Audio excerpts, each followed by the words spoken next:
काय सांगा. लिंबू, कैरी, आणखीन कैरी, लिंबू, आणखीन चिंच सांगितली ना. आणखीन ताक, दही. हे काय आहे? आंबट. आपण चिंचाचं पण कैरीचं पण करतोच ना ऊन लागल्यावर. मग ते नसतं का लिंबू सरबत? सांगा लवकर, काय काय असतं रे बाळांनो, लवकर सांगा.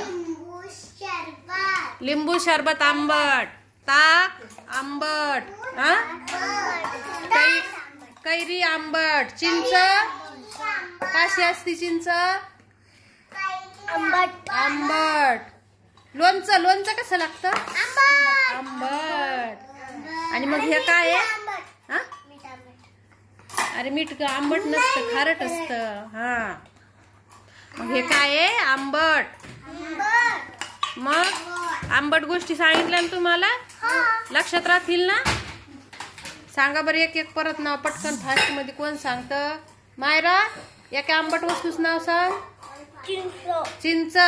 दुसरी आंबट वस्तू कैरी. तिसरी आंबट वस्तू